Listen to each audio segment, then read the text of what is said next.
Olá, seja muito bem-vindo a mais um episódio do Mind Hunter Podcast. Estou muito feliz de receber você. Meu nome é Rui Marcos Fonseca e eu estou aqui com meu amigo Guilherme Hermesdorf. Isso, Falei certo? certíssimo. Seja muito bem-vindo, meu amigo. É uma alegria. O Guilherme, ele é neuropsicanalista e também é pastor, na verdade. Sim, E hoje nós vamos estar batendo um papo muito interessante sobre saúde mental e quais são as consequências disso, né, na vida das pessoas. sim. Seja muito bem-vindo, pastor. E quer falar alguma coisa antes da gente começar? Isso, eu quero agradecer por esse momento, pelo seu podcast, que Uhum, tem edificado vidas e tem levado conhecimento útil e informação que edifica as pessoas, uhum. né? Então, parabéns pela sua iniciativa. Pô, muito obrigado. E eu tô muito feliz de você estar aqui, podendo prestigiar a gente, né? Eu Amém. já tenho, gente, eu já ouvi muita coisa interessante dele. Pregações que você trouxe esse lado, né, da Sim. psicanálise. E realmente eu acho que vai ser algo muito bom. Então, pastor, falando sobre saúde mental. Eu queria saber de você, que é neuropsicanalista e já tá nessa área há algum tempo, não é verdade? Sim. Quanto tempo você tem nessa área? Aproximadamente 20 anos Aham, que eu estudo o comportamento humano dentro da abordagem da psicanálise e da neuropsicanálise. uhum. A pergunta que eu tenho pra você é o seguinte: desde quando você começou na psicanálise, você tem sentido que essas questões de doenças mentais, ansiedade, depressão têm aumentado ou tem continuado mesmo? Sim, tem aumentado significativamente. Tanto é que, inclusive, o Brasil ele é líder em vendas de ansiolítico. Então, ele está liderando aí o ranking de ansiolíticos porque o ser humano tem adoecido. E do advento da pandemia até esse momento, houve uma piora no sentido do adoecimento psíquico e também das doenças psicossomáticas, porque existem doenças que começam na nossa estrutura psíquica, começam nas nossas emoções e que, se não tratadas, elas vão trazer aí uma consequência no físico. Então, a doença passa a ser física e aí nós chamamos de psicossomática. Uhum, muito interessante. Você citou aí a pandemia. Eu queria saber como exatamente que a pandemia afetou a saúde mental das pessoas. Foi mais essa questão de isolamento? O que que você acha que foi? Foi o isolamento, mas com uma característica peculiar. Por quê? Na vida normal, as pessoas se encontram, inclusive a família, né? Uhum, As pessoas levantam, vamos pegar aí o caso de uma família. A família levanta, o homem, a mulher, as crianças, e após o levantar e a higienização pessoal, cada um vai seguir o curso natural, vai seguir a sua vida. O pai ou a mãe vai deixar o filho na escola, depois eles vão para o serviço e se encontram no final da tarde novamente, né? Aí uhum, passam a noite juntos, mas vai para uma pizzaria, para um lanche, e isso era a vida normal. Na pandemia, isso ficou mais intenso. Por quê? Porque veio o isolamento. Com o isolamento, as pessoas não podiam sair. uhum, A família teve que permanecer juntas. Antes do isolamento, o casal brigava. Ah, vou para fora, vou passear, vou sair com um amigo, vou esfriar a cabeça. Na pandemia, isso não existiu. Eles brigavam e deveriam resolver a sua demanda, a sua briga, a sua discussão. Porém, quando chegava a hora de resolver a sua demanda, discutir para resolver, o ser humano, eles não conseguiam mais. Então, na pandemia, aumentou-se muito a questão do divórcio, aumentou muito a ansiedade infantil e a ansiedade do adolescente, como várias outras questões. Então, a pandemia, o isolamento intensificou isso. Porém, uhum. ela trabalhou um mal que já existia e estava só disfarçado. Entendi. Muito interessante isso aí. Sim. Eu acho que um outro aspecto da pandemia é que o consumo das pessoas de rede social, internet, deve ter aumentado muito, né? Como é que talvez esse consumo maior de rede social pode ter afetado a saúde mental das pessoas? Porque eu sei que afeta, né? De alguma forma. Sim, e afeta muito. Por quê? As redes sociais e principalmente a tela do tablet, celular, computador, literalmente eles vão causar na nossa estrutura psíquica uma liberação maior de dopamina, serotonina, noradrenalina, que são os hormônios do prazer e da felicidade. Então, quando eu estou com o celular ou com o tablet diante de uma tela, o meu cérebro ele começa a produzir, né, a dopamina. Só que não é natural, é artificial. Essa hiperprodução dos hormônios da felicidade acaba bagunçando os neurotransmissores e cria dentro do ser humano a sensação de vazio. Mas não é somente um vazio que pode ser preenchido.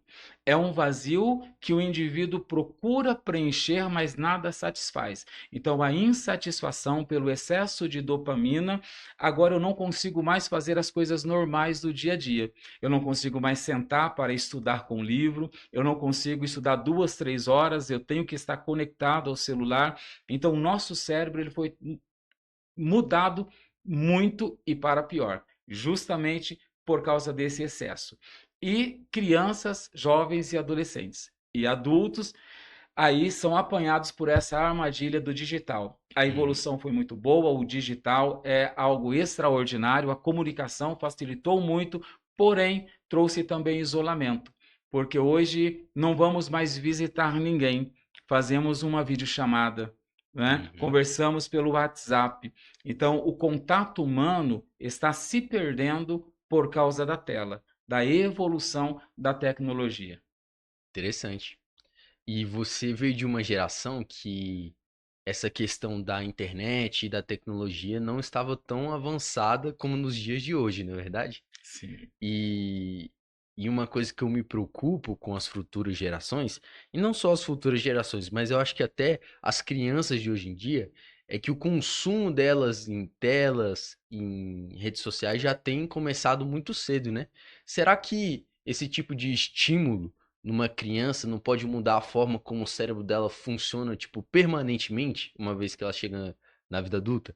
Sim, e eu achei bacana, Rui Marcos, que você fez referência à minha juventude, né? E Uhum. eu me lembro que eu ficava horas na fila do orelhão. Talvez você nem chegou a conhecer o orelhão, né? Já vi na Já, rua. já viu Mas nunca usei, não. em algum antiquário, né? É. Alguma foto, mas Não, nunca usou? eu já vi na rua, mas nunca usei. Ah, É. rapaz, bacana. Aham. Fazia-se fila, esperando o momento para que você entrasse e ligasse para a pessoa para se comunicar, Uhum. né? E era bacana isso. Então a gente levava uma revista, um livro e ficava ali lendo na fila, enquanto esperava o seu momento. Mas é interessante que você disse sobre ah, a mudança, né, psíquica permanente. Uhum. Isso acontece. Qual é a nossa grande preocupação para a futura ou as futuras gerações? Literalmente isso. O que a tela também está fazendo? O ser humano está perdendo a capacidade de se socializar, de comunicar-se com o outro. E, por consequência disso, o ser humano também está perdendo a capacidade de resolver conflitos. Porque a tela está ensinando a deletar. A tela é o seguinte: no Insta, né, em alguma rede social, você fez algo que eu não gosto, você falou algo que eu não gosto, eu vou lá e te excluo. Eu vou te excluir. Esse hábito está vindo para a vida, está tomando forma, se materializando. Então hoje ninguém quer resolver conflito. A pessoa quer excluir, como se faz nas redes sociais. E é interessante que as futuras gerações o que nós estamos percebendo que pode acontecer? Um embotamento emocional. Chamamos isso de embotamento emocional, onde as nossas emoções vão ficar recalcadas, como dizia Freud, reprimidas também, uma ideia freudiana, e eu não vou conseguir colocar para fora as minhas emoções, a não ser quando eu estou conversando com você através das telas. Então, essas são algumas mudanças permanentes que pode acontecer e os indícios são grandes de que isso vai acontecer. Vamos perder a capacidade de resolução de conflitos, vamos perder a capacidade de comunicação com o outro, vamos deletar de forma muito rápida e fácil e vamos ficar isolados nas redes sociais. Uhum. Eu vi um documentário que ele tinha a seguinte teoria. Hoje nós estamos vivendo, não só no Brasil, mas eu acredito que em outros países também, uma polarização política muito grande, não é verdade? Entre Sim, direita e esquerda. E uma das causas dessa polarização, segundo o documentário, é justamente esse consumo maior de redes sociais. Porque, como você falou, quando a pessoa vê alguém que ela discorda, não só politicamente, mas em outras áreas, ela exclui. E o que que o algoritmo faz? Como ele vê que você gosta de algo, ele te mostra cada vez mais aquilo. sim, Então as pessoas vão se radicalizando para os extremos, sim, não é verdade? E perfeito. isso é acho que uma tendência com essa evolução dos algoritmos que vão entendendo cada vez mais a gente, pode sendo só mais se agravando, né? Sim, a questão ela vai se agravar ainda mais. Até porque o ser humano, in natura, no seu natural, ele já tem uma tendência de defender a sua bandeira. Uhum. Então, eu quero defender a bandeira do meu time, eu quero defender a bandeira da minha Hum. religião. Isso está no sangue É do meio ser que humano. a nossa essência tribal, né? Sim, Aham. nós queremos defender a nossa tribo e queremos que a nossa tribo ganhe. Com o advento das redes sociais, tudo ficou muito claro, explícito, tudo vem muito rápido à tona. Então, tem uma sessão política acontecendo e essa sessão ela vem automaticamente ao vivo. Eu Uhum. recebo ela aqui, né? E aí, através dessas imagens, eu vou sentir raiva, alegria, eu vou sentir ira Uhum. e vem o desejo de vingança quando eu topar com a oposição. Uhum. Então, essa questão está muito aflorada, né, e está muito intensa realmente. E a tendência é dar uma pioradinha. Até Uhum. porque estamos falando aí sobre alguma censura ou controlar também as redes sociais. Uhum. Interessante. Você falou aí sobre o período que você esperava no orelhão, né, para poder fazer uma ligação. E pelo que você me falou dessa questão que como é importante a gente poder lidar com o tédio, antigamente você tinha muito mais oportunidades de sentir tédio, né? De poder lidar com isso. Então eu queria discutir com você como que a modernidade trouxe desafios para você poder manter uma saúde mental saudável mesmo. Porque realmente isso daí do celular, das redes sociais, é uma coisa. Será que não teve mais outras coisas também que tem piorado isso? Sim, ah, no meu tempo que eu ficava na fila para Uhum. fazer uma ligação, era interessante que o dia demorava para acabar. Então, o Hum. dia eu acordava e até o anoitecer parecia que era uma eternidade.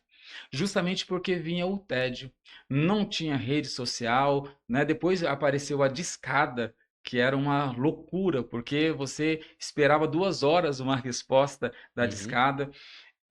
Então, a gente sabia lidar com o tédio, com a rotina, do não estar fazendo nada e porque eu não estou fazendo nada, eu preciso ocupar esse tempo.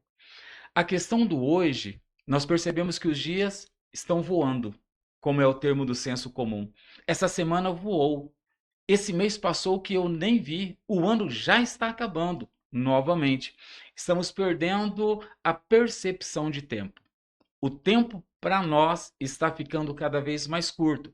Justamente telas, mas você falou sobre algo para além das telas. Uhum.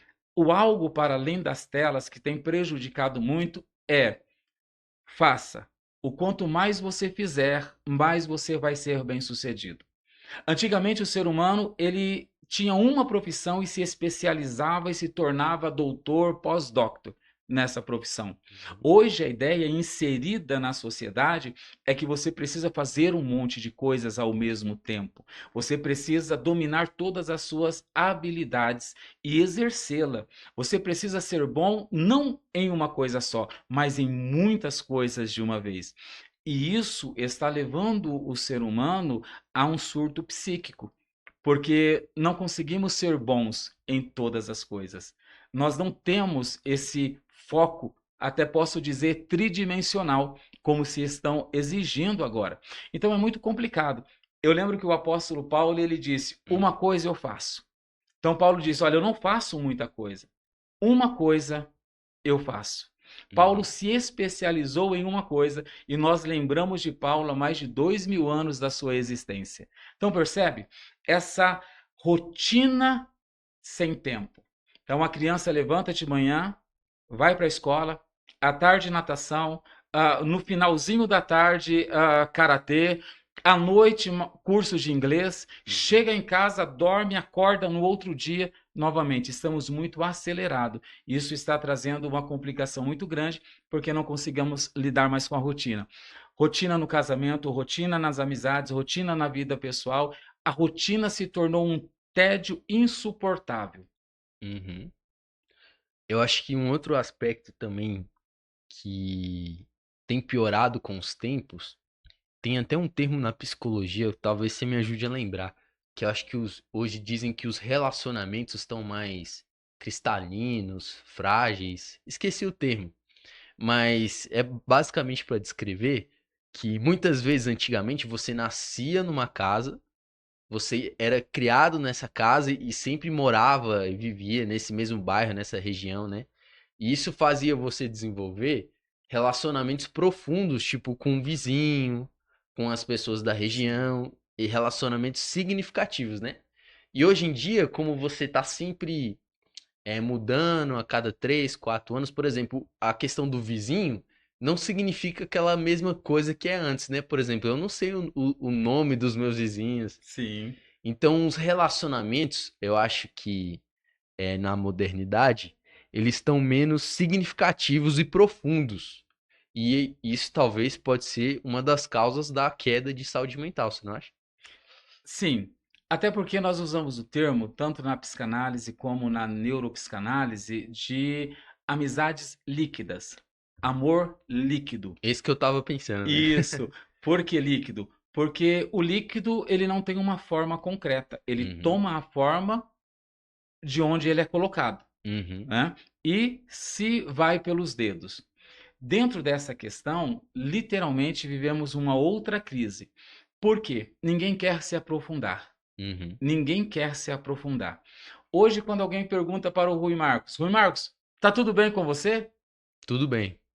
Pronto. Se você Uhum, passar disso, a pessoa vira as costas e vai embora. Ela não quer saber de verdade uhum, o que está acontecendo com você. Antigamente, nós encontrávamos um amigo, a gente passava horas conversando, né? Hoje é muito líquido, não tem consistência, é muito superficial, não tem profundidade. Agora, pós-pandemia, os estudos revelaram que durante a vida do ser humano, ele vai encontrar três amigos verdadeiros. olha. Aham. Uhum, Então, quando falamos de amizade, é algo que nos assusta, porque três amigos verdadeiros durante uma vida é pouco, uhum, é pouco. Então, as nossas amizades também estão sendo líquidas. Poucos estão ficando, poucos vêm para ficar. É só ver jovens, adolescentes, uma questão que eu encontro muito dentro da clínica é literalmente adolescentes, né, jovens que, por causa desse amor líquido, eles trocam de parceiro ou de namorado ou de namorada com uma facilidade muito intensa, uhum. uma facilidade muito grande. Isso está trazendo uma confusão e uma disfunção sobre a estrutura psíquica desses jovens também. Por quê, Rui Marcos? Porque olha só que interessante. Nós somos formados de corpo, alma e Espírito. corpo, alma e espírito. Somos tricotômicos. como o nosso Deus, que é trino, ele nos criou à sua imagem e à sua semelhança. É interessante que a maioria das pessoas cuidam e entende muito bem do seu corpo. Por isso, as academias estão lotadas, estão cheias. As pessoas também cuidam até da sua espiritualidade, através das igrejas, através de uma vida de devocional a Deus. Mas pouco se cuida da alma. Quando nós falamos de alma, estamos falando das nossas emoções, estamos falando dos nossos sentimentos.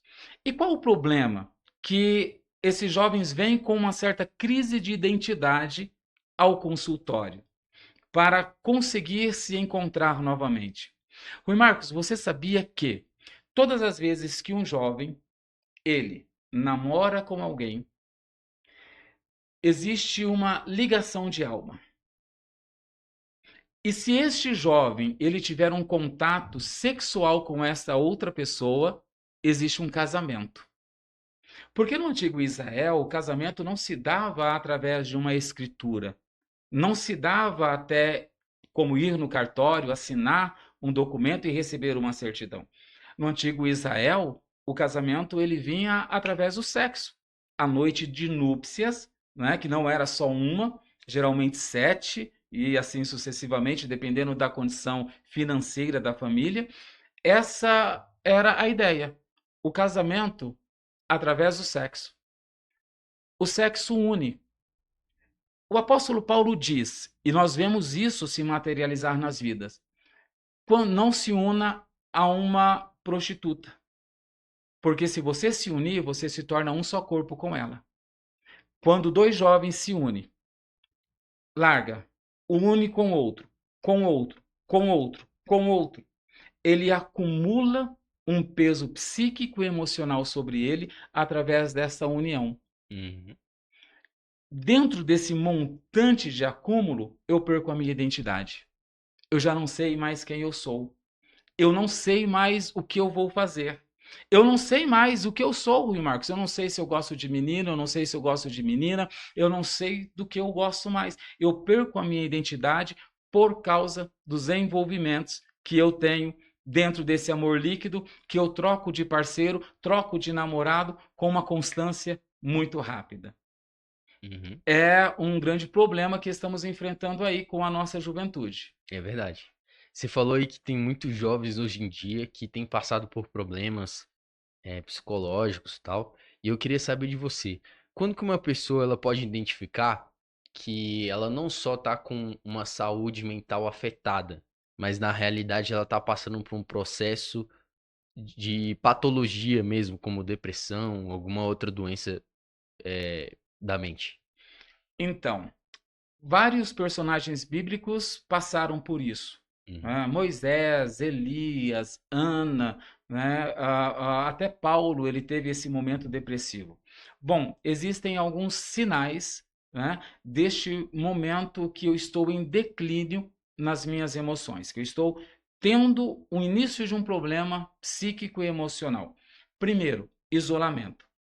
A pessoa se isola mais do que o necessário. Se essa pessoa gostava de ficar conversando com o irmão, com uma irmã, com o pai, com uma mãe, de repente ela muda. Ela já não quer mais papo. Ela já se isola, mesmo no meio da família. O aniversário de um primo, de um parente, ela não quer ir, não quer ficar com a família. É o primeiro sinal. O segundo sinal que nós percebemos, literalmente, é uma neurastemia, uma irritabilidade muito grande. A pessoa ela está irritada. E quando você olha para essa pessoa, você não consegue identificar o problema. Por quê que fulano está irritado? Essa irritação é uma insatisfação com ela mesma. Como ela não consegue segurar isso dentro dela, ela vai transferir para o outro que está ao seu redor.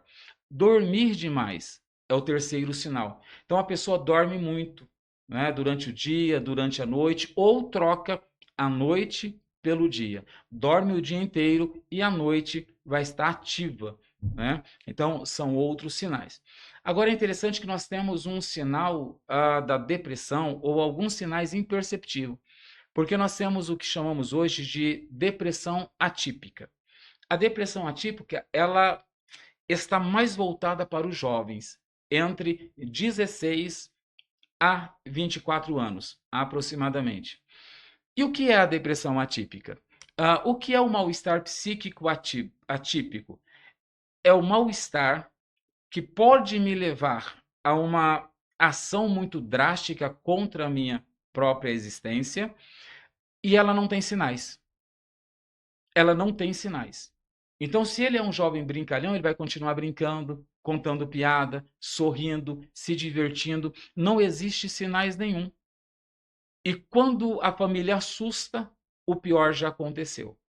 Então, o que tem aterrorizado o meio, né, da terapia, dos terapeutas, é identificar o mal-estar atípico.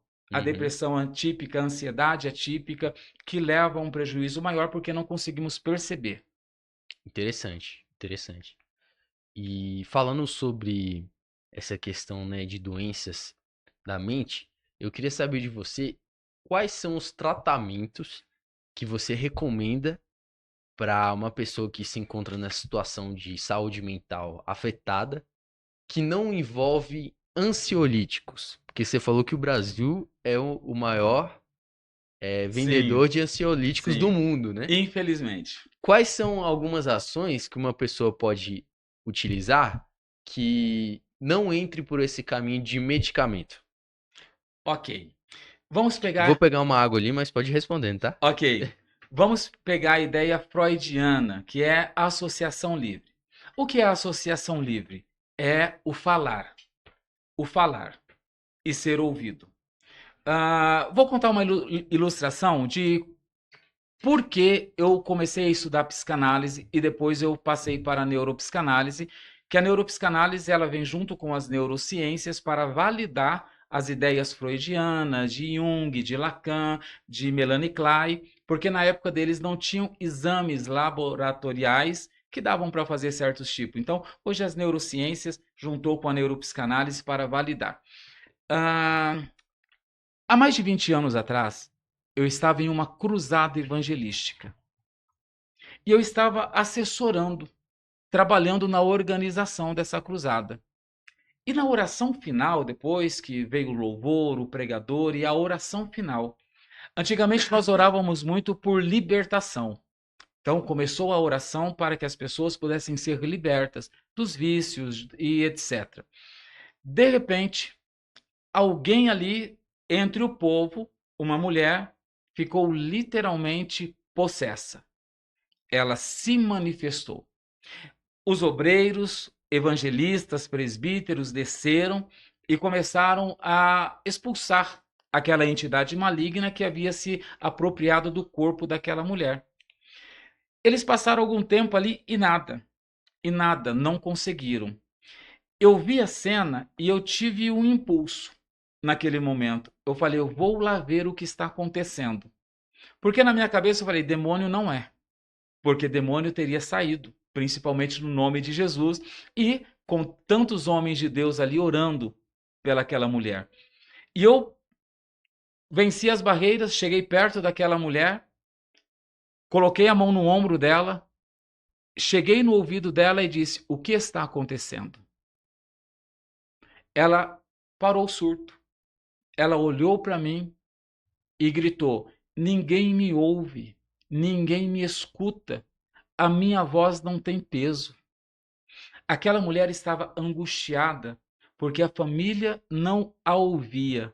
A família não deixava ela falar, não dava credibilidade na fala dela sobre a dor dela. Qual foi a saída do inconsciente dessa mulher? Fazer uma suposta possessão para que a dor dessa mulher pudesse sair para fora. Depois desse episódio, peguei o endereço dela, conheci a família dela e essa mulher literalmente ficou liberta. De uma possessão? Não. De uma enfermidade na alma. De se Uhum. sentir invisível perante a família e a sociedade. De sentir-se que não tinha voz, que não era ouvida, nem pelo seu marido, nem pelos seus filhos, nem pelos seus familiares. Qual é a questão? Volto na associação livre da ideia freudiana. Primeiro, eu preciso identificar o problema. Segundo, identifiquei o problema. O que essa pessoa precisa? Antes dos ansiolíticos. Conversa. Conversar. Conversar. Conversar. Só que essa conversa, Rui Marcos, não pode ser uma conversa entre pai e filho. Porque o pai ele sempre vai estar com o pé atrás quando está conversando com o filho e o filho vai ficar recalcado, reprimido. Então o filho não vai ter liberdade para se abrir. É uma conversa sem julgamento. É uma conversa livre de julgamento pela parte que está ouvindo. E é isso que as pessoas encontram dentro de um consultório. Elas podem falar, sabendo que ela não vai ser julgada por aquilo que ela está falando, pensando ou até mesmo por aquilo que ela fez. É interessante que, recentemente, eu tive uma adolescente de 14 anos. E essa adolescente, ela chegou no consultório totalmente revoltada com o mundo. Então, se vestia de preto, né? Característica dela, porque ela imaginava que a cor refletia o interior dela. E na terapia, na terapia, ela revelou o que ela precisava: ser ouvida. Ser ouvida pela mãe, ser ouvida pelo pai. Mas tinha um agravante, Rui Marcos. No início, porque os pais não conseguiram identificar e nem ouvir a filha, essa menina, através das redes sociais, entrou em uma comunidade mística.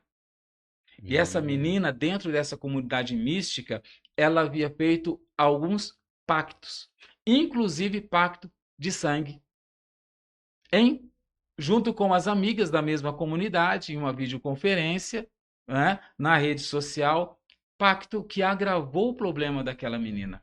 Então, aquela menina estava sofrendo, não podia falar para os pais, porque os pais são cristãos. E como falar para os pais que agora eu fiz um pacto com o capiroto, né? Com o uhum. demônio. Então, as pessoas estão perdidas porque não estão tendo lugar de fala. Porque eu penso, eu vou falar, e quantas pessoas, Rui Marcos, mesmo dentro da igreja, aqui não, graças a Deus, na DET, encontramos um lugar acolhedor. Mas quantas pessoas hoje não têm liberdade nem de se confessar com seu pastor? Porque quando elas confessam para o pastor, no próximo domingo, o pastor faz da confissão uma pregação. E esse homem de Deus, por esse equívoco, ele acaba perdendo a credibilidade e o povo está morrendo sufocado, porque não consegue conversar, porque tem medo do julgamento e tem medo, porque a maioria das pessoas eu não posso mostrar fraqueza para o Rio Marcos. Se eu mostrar minha fraqueza para o Rio Marcos, uma hora ele vai se aproveitar disso. Uma hora ele vai tentar, né, tomar essa minha fraqueza e me fazer de vassalo, de escravo dele. Conversa. Rui Marcos, a conversa. É por isso que devemos orar sem cessar. O que é oração, Rui Marcos? Oração é falar com Deus, né? É uma conversa com Deus. Hum. Então, Jesus, o próprio Deus, ele já deixou a receita. O primeiro passo é falar. Se os pais ouvissem os seus filhos, se os maridos ouvissem a sua mulher, e vice-versa, teríamos pouco episódio de pessoas indo para os consultórios com problemas emocionais e psíquicos. E não seríamos aí, né, no ranking aí de ansiolítico, um dos primeiros. Uhum. Muito interessante, pastor. E você falou aí sobre a questão do consultório de ouvir, até me levantou uma dúvida que foge um pouco do tema, que é o seguinte: se você está ali no consultório e um paciente, sei lá, confessa um crime ou alguma coisa do tipo, existe algum código de ética que você tem que seguir, que você não pode revelar para a polícia, alguma coisa assim? Então, existe, né, o ambiente terapêutico é totalmente sigiloso, assim como é o gabinete e deveria ser o ambiente, o gabinete pastoral. Uhum. Mais um exemplo.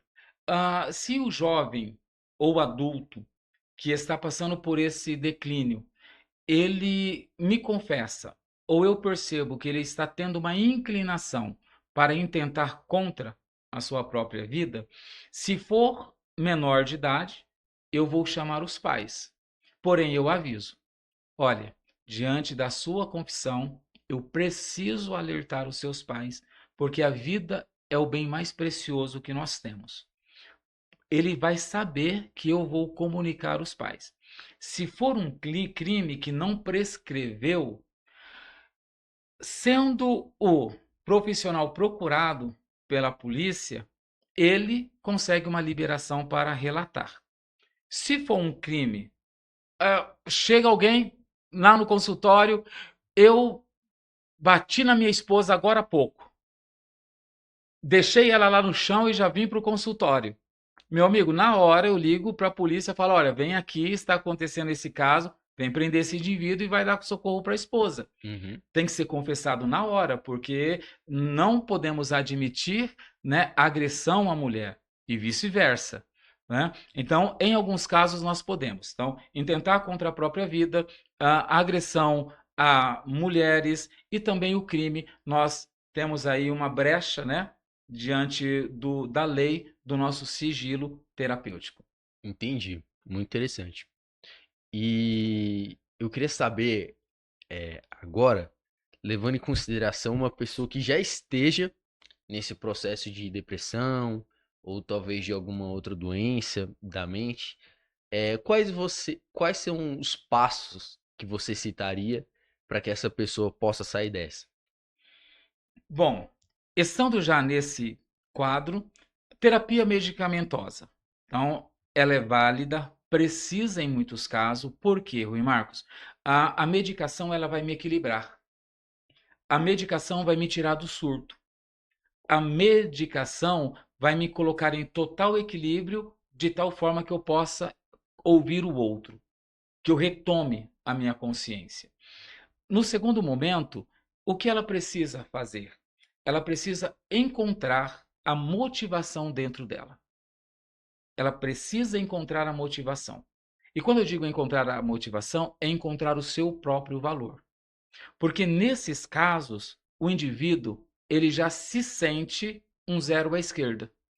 Ele já sente que se ele está vivo ou não, não vai fazer diferença para ninguém.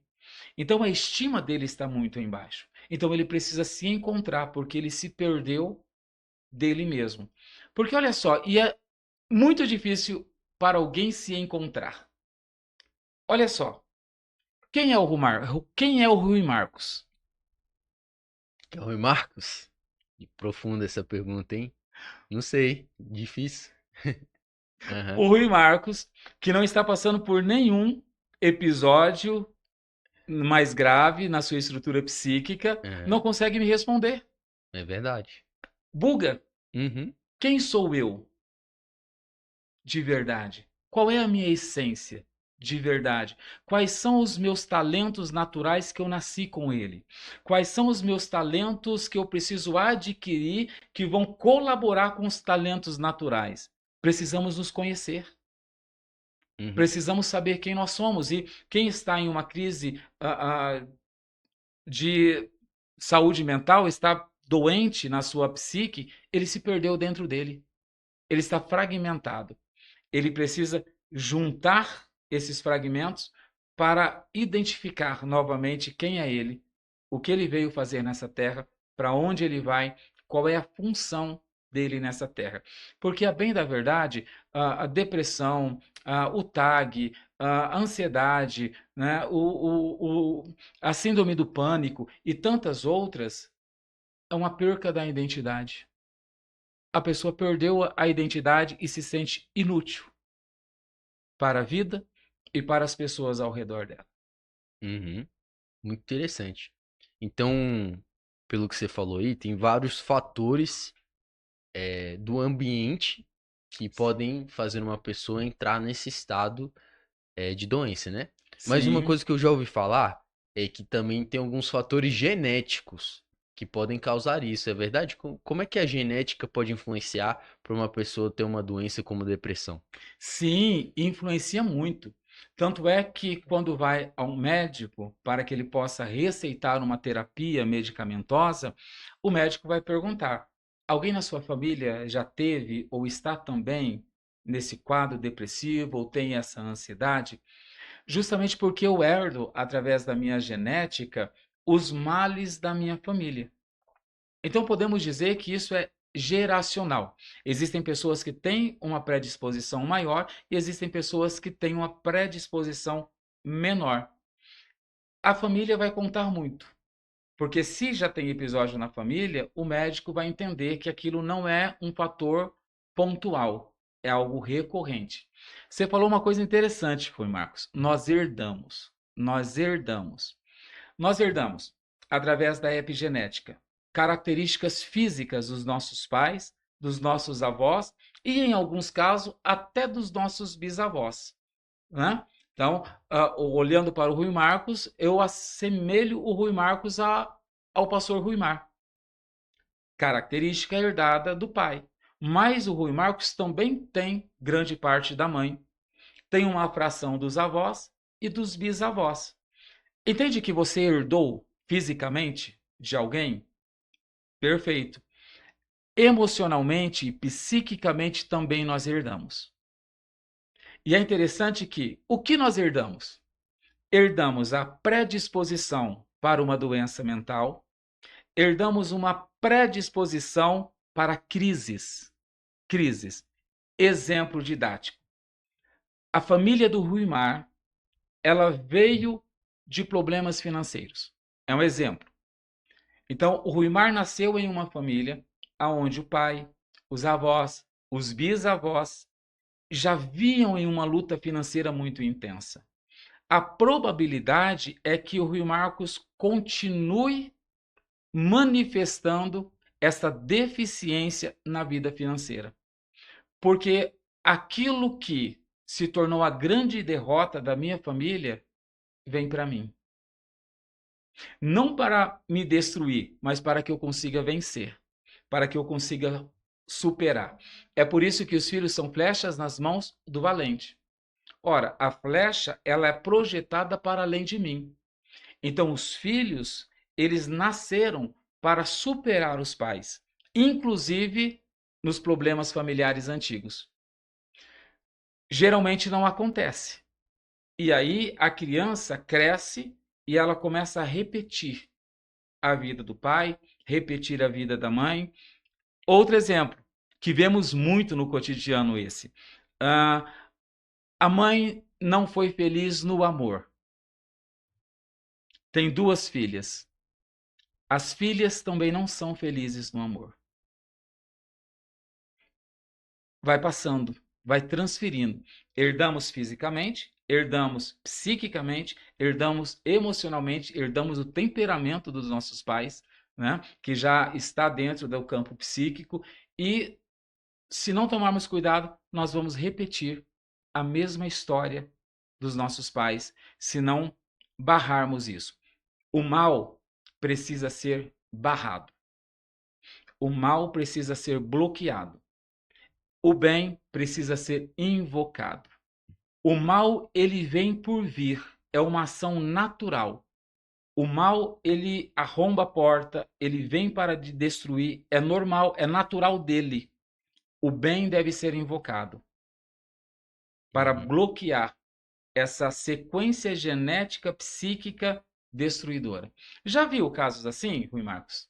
Que o pai é de um jeito e o filho é do mesmo jeito? Sim, acaba se tornando igual. Uhum. Conheço. Herança psíquica e emocional. Tanto pro bem quanto pro mal, né? Uhum. Tanto para o bem quanto para o mal. Porque se é uma família que já venceu essas crises familiares, a criança ela vai seguir os passos. Ela vai replicar aquilo. Percebe? Então é muito interessante. Né? Cogito ergo num. Penso, logo existo. Pensamentos geram sentimentos, sentimentos geram ações motoras. Então tudo que eu faço, eu penso. É tão assim que o inconsciente do Rui Marcos, antes dele fazer qualquer coisa, já deu a ordem para que o Rui Marcos fizesse a 5 milésimos de segundo. Entendi. Então o nosso subconsciente, ele tá processando as coisas tão rápido que a gente nem percebe, né? Nem percebe. Interessante. Sim. Quanto que o do nosso subconsciente que pode afetar, assim, as nossas decisões, esse tipo de coisa? Porque eu sei que a hipnose é um negócio real que funciona, né? Sim, E quer dizer que tem um poder muito forte, né? Tipo as nossas crenças, o subconsciente. sim. Hum, A hipnose é uma técnica muito válida, né? Agora é interessante a questão do inconsciente. Você sabe o que é guardado no inconsciente, Rui Marcos? não. Traumas. O que é um trauma? Bom, o trauma é uma forte emoção vivida que eu não conseguir dar significado para essa emoção, ela se transforma em um trauma e é estocada no meu inconsciente, né? O pai bate no filho. Não deve, não pode, mas, né, castiga. Só que o filho não entendeu por que ele está sendo castigado. Se ele não entendeu, mas sentiu a emoção, sem entender gera um trauma. Esse trauma vai para o inconsciente. E o meu inconsciente se enche, ele não é ilimitado. Então, primeiro, o meu inconsciente ele guarda todos os traumas, medos e fobias durante toda a minha vida. Todas as palavras que eu disse, a consciência esquece, mas o inconsciente não. Ela está estocada lá. É por isso que Deus diz que nós daremos conta de cada palavra que dissemos nessa terra, porque nós não esquecemos de fato. Ela está Uhum, no nosso inconsciente. Quando virar a chave, todas as palavras que eu disse vai vir à tona novamente.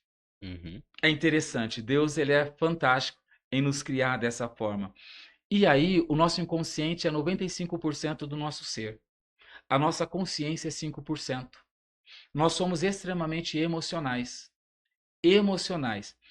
O inconsciente, ele comanda a minha vida. Exemplo, já conheceu aquele irmão, aquela irmã que é uma bênção na igreja?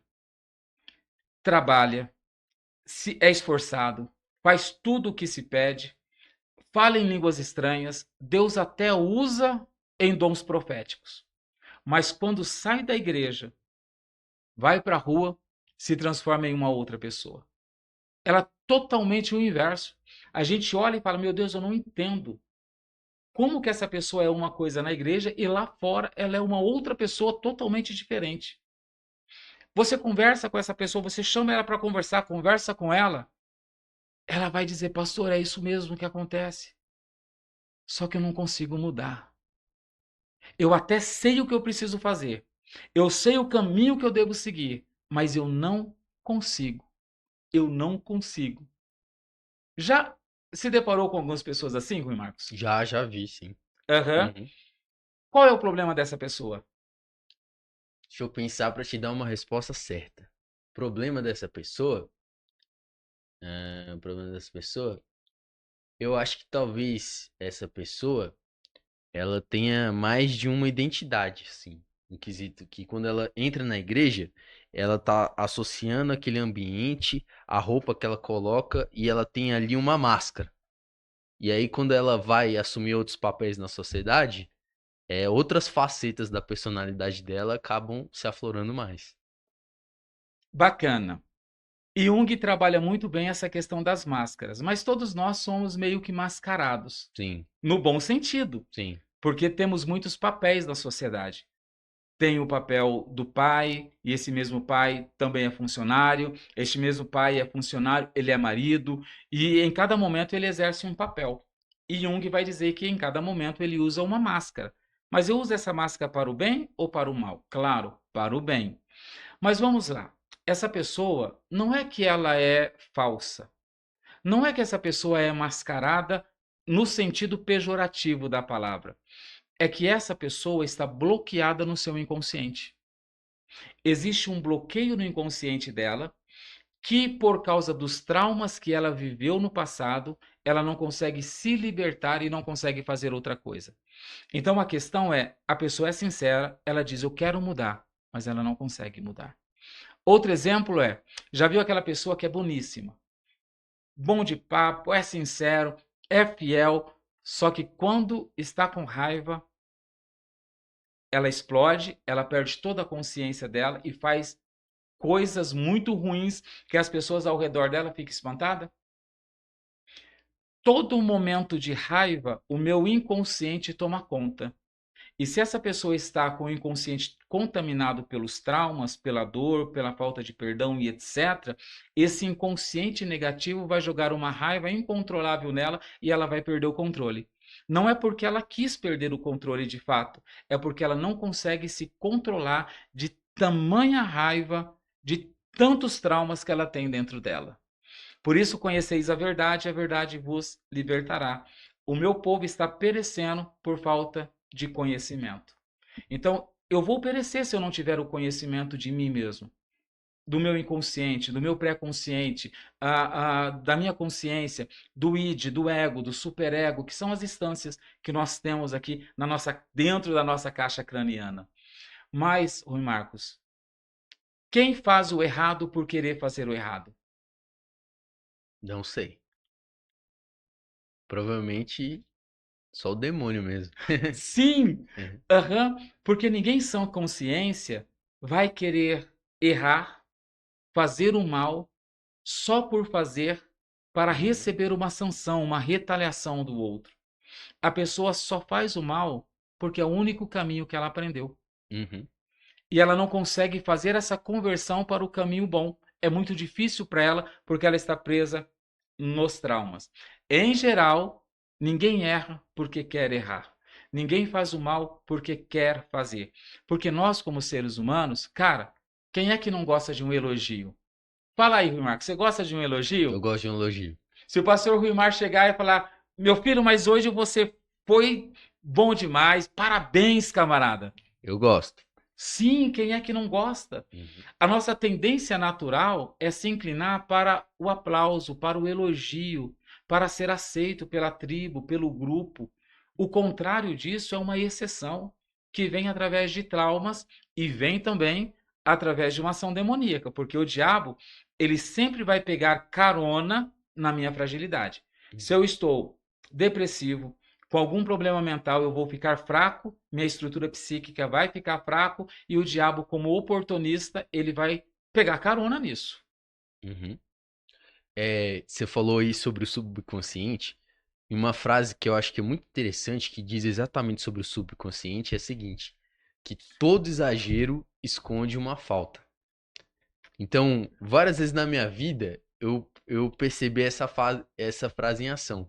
Por exemplo, você vê uma pessoa que às vezes é muito consumista, às vezes essa pessoa teve um trauma, que nem você falou, que ela foi humilhada por não ter uma roupa legal, ou não se sentir parte de algum lugar por não poder ter esse poder de consumo.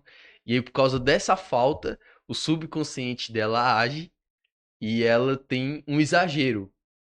Sim. E essa frase serve muito para explicar quando você vê uma pessoa que, que tem, tipo, qualquer tipo de exagero, né? Que é Que consumista, né, nessa área financeira. consumista. Aham. Eu sei que é uma frase meio generalista, né? Que não serve Sim, para todos. sim. Mas eu acho que é muito interessante que às vezes os comportamentos que uma pessoa pode ter, que são às vezes fora do eixo daquilo que a gente considera normal, vêm de traumas e de coisas que a pessoa tá tentando subconscientemente compensar, não é verdade? Sim. Temos um jargão que trazemos aí dos pais da psicanálise, né, que olhando de perto ninguém é normal. Então, Essa é boa. olhando de perto Essa é boa. ninguém é normal, mas alguns excede, né? De longe mesmo você percebe que ele já não é normal. Mas é fato, todo excesso esconde uma falta, todo excesso. Então, excesso financeiro é descontrolado, gasta o cartão e ainda pega o cartão do outro emprestado, estraga o nome dele, estraga o nome do outro, da outra pessoa. Esse excesso esconde uma falta. Borderline vive nos extremos, esconde uma falta. Ser aceito e compreendido. Essa é uma grande falta. Pessoas que amam demais, Uhum. esconde uma falta da rejeição. Então, encontrou uma pessoa que tem algum excesso, excesso nos esportes, né? Excesso na comida. É interessante. Talvez vai servir para algum telespectador, ou algum irmão que está vendo aí, alguma pessoa que tem a obesidade.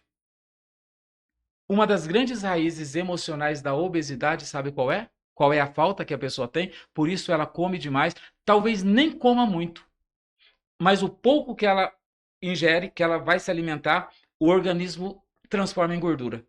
Hum, Ela faz dieta, não consegue emagrecer. qual que é? Falta do pai ou falta da mãe? Foi aquela criança que ou perdeu os pais muito cedo, ou tiveram pais ausentes, que não cuidou emocionalmente, que não protegeu, que não garantiu a estabilidade para ela crescer. Aquela criança que não se sente vista pelo pai e pela mãe. O nosso cérebro límbico, porque nós temos cérebro límbico, nós temos aí o nosso córtex frontal e nós temos o nosso cérebro reptiliano. O nosso cérebro, por causa dessa falta, o reptiliano, ele entende se você não foi visto, se a pessoa não está te vendo, é porque Ela não te ama. o límbico não. Você está fraco, pequeno. Dificilmente eu vou ver uma formiga aqui no chão, por causa do ambiente. Só se ela for maior, mas se ela for pequena, Uhum. vamos ter dificuldade para enxergar. O cérebro entende literalmente isso. Se eu não estou sendo visto, é porque eu estou pequeno demais. Então, para resolver isso, eu preciso te fazer crescer. Uhum. Interessante. Uhum. E Uhum. como que eu vou crescer? Se alimentando. Se alimentando, criando massa. Só Uhum. que isso não é bom para a minha saúde. Por quê? O inconsciente e o pré-consciente não conhecem futuro. Ele trabalha com a perspectiva do passado e do presente. A única que conhece futuro é o nosso consciente, que consegue assimilar o futuro, que tem uma janela temporal futurística. Então, quando o seu inconsciente faz uma análise daquilo que você gosta ou não gosta, ele sempre vai pegar o passado. O inconsciente é quase igual ao inimigo. O nosso inimigo nunca trabalha com o nosso futuro, só trabalha com o passado. Por isso o inimigo vem nos acusar com o quê? Com aquilo que fizemos no passado. Deus, a nossa consciência plena, trabalha com o nosso futuro, nos dando um futuro diferente, Uhum. mudando a nossa vida. É mais ou menos todo excesso esconde uma falta. E aí? Alguém tem algum tipo de excesso? Ah, todo mundo tem, né? Porque se olhar de perto, ninguém é normal, né? Ninguém é normal. É muito interessante essa frase, eu vou guardar ela. Nós estamos chegando no fim do nosso tempo, né? Mas eu tenho certeza que foi muito bom esse papo. A gente pode repetir numa outra área, né? Porque eu acho que esse é um assunto que dá vários programas, não é verdade? Sim, sim. Então eu queria te agradecer você por ter gastado esse tempo para poder estar presente aqui, prestigiando o programa, prestigiando a mim. Tenho certeza que esse programa com certeza vai atingir alguém que está precisando ouvir isso, né? Que são essas dicas de saúde mental. E eu espero que tenha um impacto positivo na vida de alguém. Muito obrigado, meu amigo, Foi, por estar Marcos. presente. Eu que te agradeço. Que Deus continue te abençoando e prosperando o seu caminho. E que Deus continue te usando na instrumentalidade do Espírito Santo para abençoar muitas vidas através deste podcast e dos outros que virão. Que você continue iluminando este mundo, porque você é a luz nessa terra. Luz de Deus. Não artificial, mas natural de Deus. Eu que agradeço. Muito obrigado. Que Deus abençoe. Muito obrigado, pastor. Até o próximo episódio, pessoal.